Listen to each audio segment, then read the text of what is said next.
네, 서울신문의 박기석입니다. 네. 광주 군공항 이전 TF의 그 좌장이라고 해야 될까요? 그 리더는 누구인지 좀 궁금합니다. 지금 국토비서관실이 간사를 맡고 있고요. 국방비서관실과 자치발전비서관실, 갈등조정비서관실로 구성이 되어 있습니다. 향후에 이런 비슷한 TF들이 만들어질 확률이 좀 있기 때문에 좀 장기적인 이 TF 전체를 총괄하는 건 조금 의논을 거쳐야 한다고 알고 있습니다. 현재 요 군공항 이전 관련 TF는 이렇게 마련되어 있습니다. 네. 앞에 마이크 좀 전달해 주세요. 네.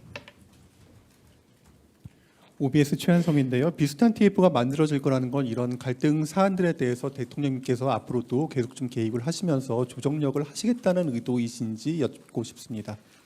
네, 일단은 개입이라기보다 개입이란 용어는 적절치 않은 듯합니다.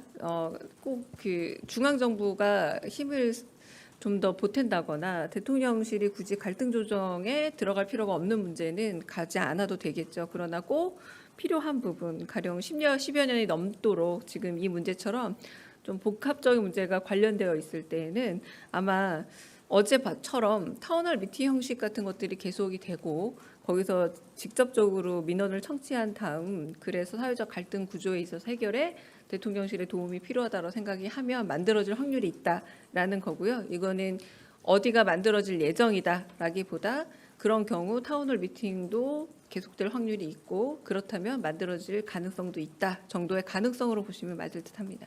네. 네. 네, 한국경제TV 전범진입니다. 지금까지 몇 차례 차관 인사가 이루어졌는데 사실 보통 이제 과거의 정권들의 사례를 보면은 장관 인사가 임명이 되고 그 이후에 차관 인사가 따라오는 사례가 좀 있지 않았습니까? 그래서 지금 후보자로 뭐 모든 부처는 아니지만 오늘 지명되신 분들 중에서도 이제 장관 후보자가 있는 부처들이 있는데 후보자들과 교감이 있었는지 그리고 뭐 아직 후보자이기 때문에 없었을 수 있지만 그렇다면은 이제 좀 그 장관들이 직접 인사권을 행사해서 좀 정책을 추진하는 수월성 측면에서 좀 어려움이 따를 수 있다라는 그런 우려에 대해서는 대통령실은 어떤 입장인지 궁금합니다. 일단은 첫 번째 질문에 대해서는 인사에 관한 하는 이재명 정부의 원칙이 있겠죠. 그리고 그런 방면에서 실질적인 장관 인사들과 그리고 이제 차관 인사들 검증이 거치고 난 이후에 지금 발표하고 있다고 말씀드릴 수 있겠습니다. 두 번째 질문은 제가 약간 이해하기가 좀 어려운데요.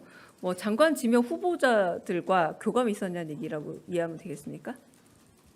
있었는지 그리고 혹시 없었다면은 뭐 사실 아직 후보자 신분이기 때문에 없었을 수 있는데 그렇다면은 이제 장관들도 이제 본인들과 같이 일할 차관들을 임명할 수 있지 임명에 대한 목소리를 낼 수 있는데 그러지 못함으로써 이제 좀 국정과제 추진이나 이런 거에 있어서 어려움을 겪을 수 있지 않나 뭐 그런 얘기가 관가에서도 나오곤 하더라고요. 그래서 그런 거에 대해서 어떻게 어떤 보시는지. 관가에서요?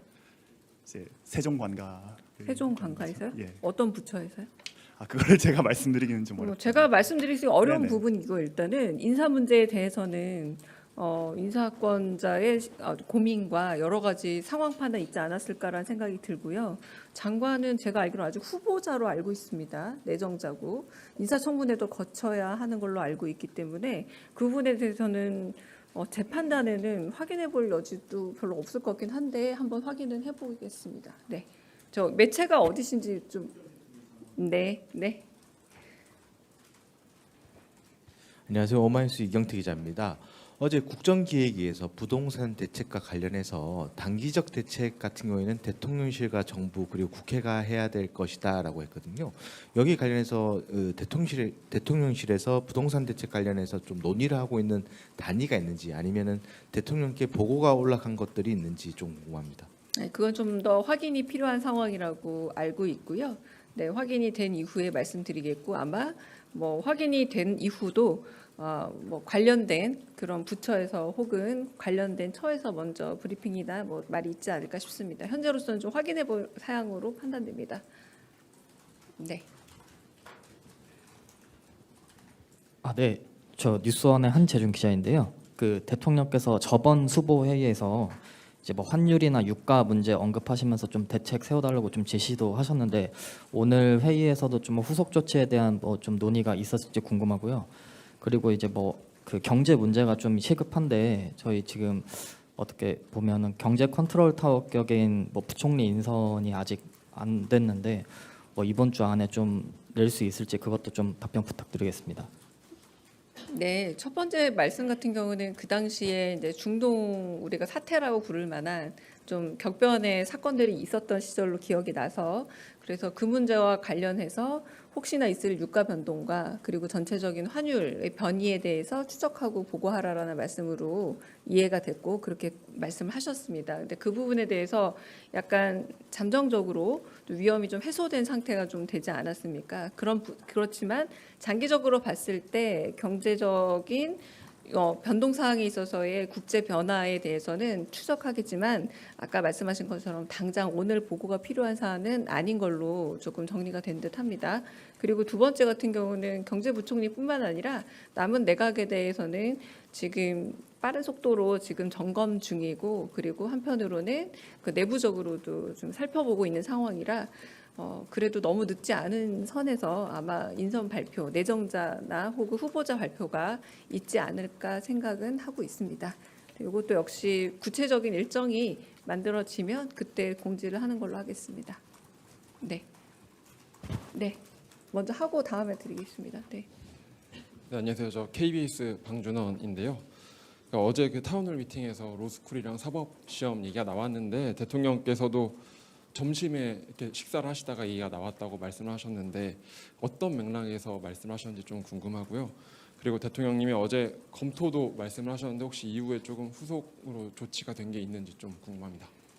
어제 이제 워낙 이동 동선이 길었잖아요. 소록도 갔다가 거기서 다시 이제 광주 오고 하는 꽤 만만치 않은 여정에서 이제 저희가 도시락 먹었습니다. 사실은 도시락 먹으면서 좀 이런저런 얘기들 편하게 주고받던 상황에서 그 요즘에는 판사나 검사가 되는 길이 오히려 이제 로스쿨이 더 많은 문호를 개방하고 많은 다양한 계층의 다양한 사람들이 과거처럼 시험을 본다기보다 아주 어렸을 때부터 좀 일테면 계층적 장벽에 갇혀서 여러모로 좀 다양한 계층이 접근이 어려워진 게 아닌가라는 걱정이 있다라고 그걸 대통령께서 먼저 말씀하신 게 아니라 얘기를 하는 와중에 저도 누가 먼저 했는지 기억은 안 나고요. 좀 얘기가 주제가 흘러갔습니다. 점심 먹으면서 막 회의를 한 건 아니었거든요. 근데 거기에 참석해 있던 전하 정책실장이나 모두 좀 그런 측면이 있는 것 같다. 듣기로는 로펌에 들어가고 할 때도 상당히 좀 여러 가지로 현실적 제약들이 있는 모양이다. 이런 얘기들을 이제 서로 들은 정보 차원에서 약간의 이야기를 주고받았고 마침 어제 타운홀 미팅에서 사법제도 부활에 대한 민원이 있었잖아요. 그래서 그 말이 아마 그 점심때 나눈 이야기를 환기를 하게끔 해드린 것 같습니다. 근데 그 부분에 대해서 어제 또 대통령께서 하신 말씀이 있죠. 이런 거는 제도적이고 정책적인 부분이기 때문에 바로 어떤 변화를 말하는 건 쉽지가 않다. 그러나 그런 부분에 있어서 조금 그 음서제 같은 영향이 있는 것은 아닌가 좀 걱정은 된다라고 말씀을 하셨기 때문에 방금 말씀하신 것처럼 즉시 검토가 이루어질 사항으로 파악하진 않았고요. 하지만 그런 부분에 있어서 좀 아쉬움은 있다 정도의 의견을 밝힌 것은 맞다고 할 수 있을 것 같습니다.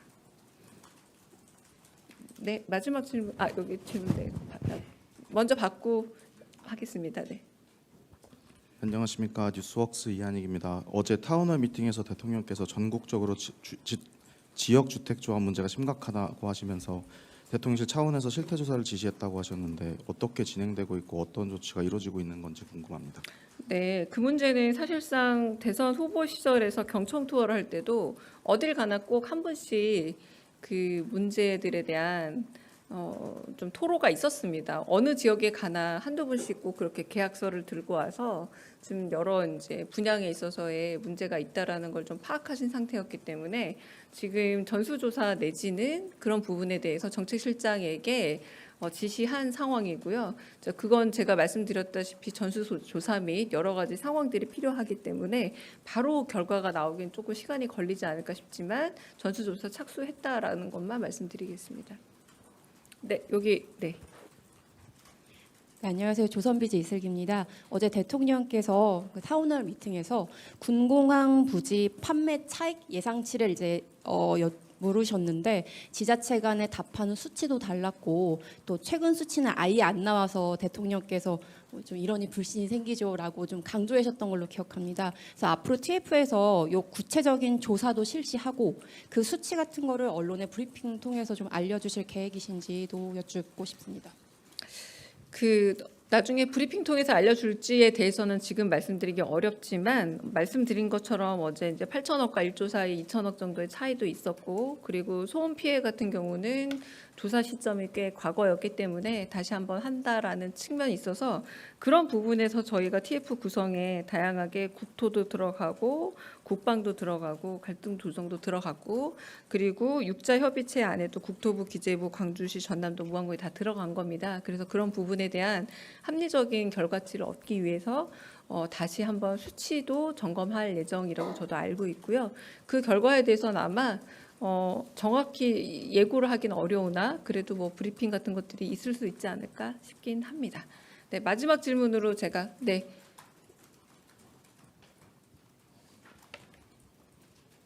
네, 대회님 뉴시스 김용록입니다. 네. 어제 김민석 국무총리 후보자에 대한 인사청문회가 끝났는데요. 하지만 보고서 채택은 이루어지지 않게 됐습니다. 국민의힘에서 계속 보이콧을 하고 있는데 이런 상황을 대통령실에서는 어떻게 바라보고 있는지 한 말씀 여쭙습니다. 그리고 질문 하나 더 드리면 생중계라서 외교 사안을 여쭤도 되는지 모르겠는데요. 그거는 좀 이따가 다시 물어보시면 어떨까요? 네. 외교 사안은 어떤 사안이라도 외교나 안보 문제는 지금 생중계되는 백불에서는 대답이 어렵습니다. 네, 다시 제가 이따 카메라 끄고 그거는 안보나 보안에 대해서는 보시는 분들도 오해 없으시게 요거는 하기 어렵다라고 미리 말씀드리겠습니다. 오늘 시정연설에서도 추경에 관련된 얘기를 하면서도 결국 여야의 합의에 의한 그리고 여야의 협조가 결국은 당정 협의를 넘어서서 굉장히 어려운 경제 상황과 민생고에 그 물줄기를 트는 데 있어서 큰 힘이 될 수 있다라는 내용과 요지를 갖춘 시정연설이지 않았습니까? 그런 부분에서 일단 그 총리 후보자에 대한 그 인사청문회 채택 보고서에서도 반영이 될 수 있는 내용이라고 생각을 하고요. 그럼에도 불구하고 일단 인사청문회 결과에 대해서 조금 숙고가 있을 거라고 생각하고, 네, 어쨌든 여야의 그 일종의 합치 내지는 협의된 의견을 좀 저희는 촉구하는 바이긴 합니다. 네. 아까 질문, 네, 마지막 질문 듣고 네, 정리하겠습니다. 네, 프레시안 박정현입니다. 그 대통령께서 어제 광주에서 타운홀 미팅을 하시고 오늘은 시민들이 있는 골목 식당에서 식사도 하셨는데요.